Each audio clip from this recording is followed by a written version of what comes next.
Baik, selamat siang. Terima kasih atas waktu dan kesempatan yang telah diberikan kepada saya. Perkenalkan, nama saya Kiki Priscilia Yunus dari kelas 7D. Pada kesempatan kali ini, saya akan mempresentasikan hasil dari kasus yang telah saya kerjakan dari mata kuliah audit forensik. Berikut adalah penjelasannya. Pertanyaannya adalah, sebagai auditor senior, kita diminta untuk mengevaluasi pengendalian internal PT Barbados dalam rangka audit atas laporan keuangan per 31 Desember 2014. Dari informasi yang sudah diperoleh, kita diminta untuk yang pertama, mengidentifikasi kelemahan dan efektivitas pengendalian internal yang relevan dengan audit. Identifikasi pengendalian tersebut dipilah menjadi pengendalian umum dan pengendalian aplikasi input, proses, dan output. Hasil identifikasi yang pertama adalah nomor 1, itu dibagi menjadi beberapa bagian. Yang pertama, identifikasi pengendalian umum berkaitan dengan kelemahannya, yaitu yang pertama, ruangan penyimpanan data dan informasi tidak dilengkapi dengan alarm kebakaran dan kemungkinan tidak dilengkapi dengan tabung pemadam kebakaran. Yang kedua, tidak adanya asuransi untuk mengantisipasi kerugian akibat bencana.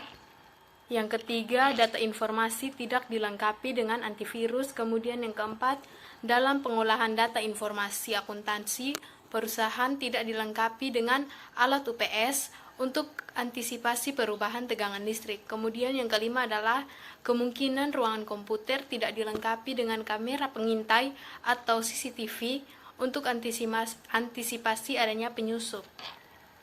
Kemudian yang kedua adalah identifikasi kelemahan pengendalian aplikasi input. Itu yang pertama, walaupun ruangan komputer tidak boleh ada orang yang masuk kecuali staf TI, tetapi kemungkinan komputer tidak dilengkapi dengan password atau perubahan password secara periodik. Kemudian yang kedua, aplikasi data tidak dilengkapi dengan PIN sehingga rentan akan penyalahgunaan data. Yang ketiga adalah identifikasi kelemahan pengendalian aplikasi proses. Itu dibagi menjadi beberapa bagian. Yang pertama yaitu bagian penjualan. Nah, di sini pada praktik yang sehat suatu sistem akuntansi, suatu bagian diberikan batasan terhadap kegiatan yang dilakukannya. Nah, pada bagian penjualan hanya memiliki wewenang sampai batas input saja, dan yang bertugas melakukan edit adalah bagian lain. Atau untuk melakukan edit bagian penjualan harus berada di bawah kontrol bagian lain. Dan jika hal ini tetap dilanjutkan, wewenang edit yang dimiliki bagian penjualan bisa disalahgunakan.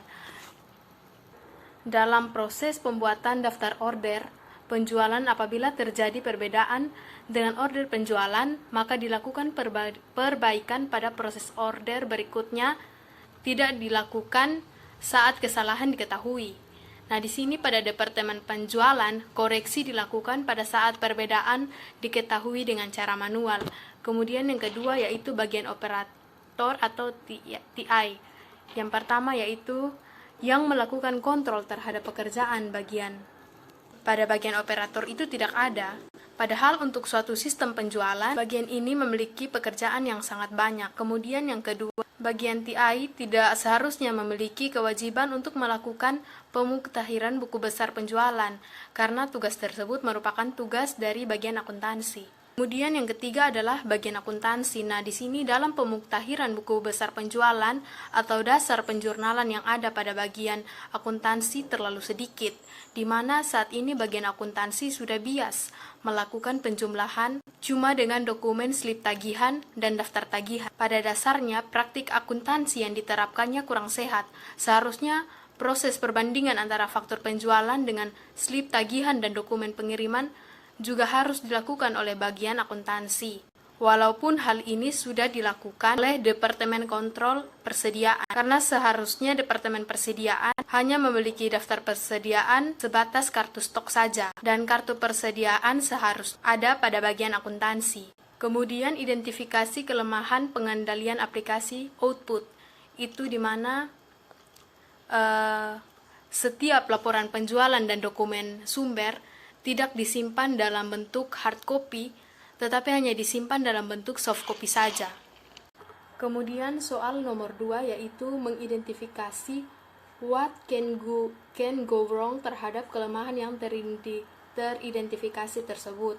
Nah, di sini yang pertama itu adalah perangkat komputer tidak dilengkapi dengan antivirus sehingga kemungkinan kehilangan data sangat besar. Kemudian yang kedua, semua proses penjualan diproses semuanya oleh bagian komputer atau pembuatan dokumen, pembuatan daftar piutang, dan pembuatan daftar persediaan itu semuanya dilakukan oleh bagian komputer. Sehingga kalau kesalahan pada bagian komputer ini sulit untuk diketahui, karena bagian lain menerima data setelah diolah oleh bagian komputer. Kemudian soal nomor 3 yaitu menyusun risiko salah saja material terhadap asersi transaksi atau akun terkait dan menentukan signifikansi risikonya. Yang diminta adalah mengidentifikasi asersi pada transaksi atau akun relevan dan menentukan risiko salah saja material yang terkait. Di sini asersi yang pertama yaitu adalah kelengkapan.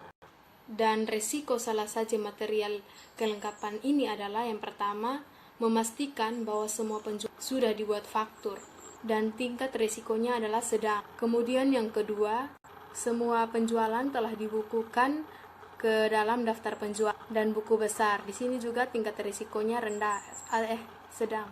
Kemudian asersi yang kedua adalah keberadaan di mana risiko salah saji material yang pertama yaitu seluruh penjualan yang dicatat merupakan pengiriman aktual kepada pelanggan perusahaan. Di sini memiliki tingkat risiko yang sangat tinggi.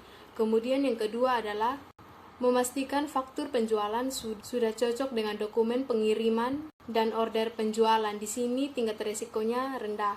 Kemudian yang ketiga adalah memastikan seluruh penjualan terjadi pada periode yang tepat. Di sini tingkat risikonya rendah. Kemudian asersi yang terakhir adalah keakuratan.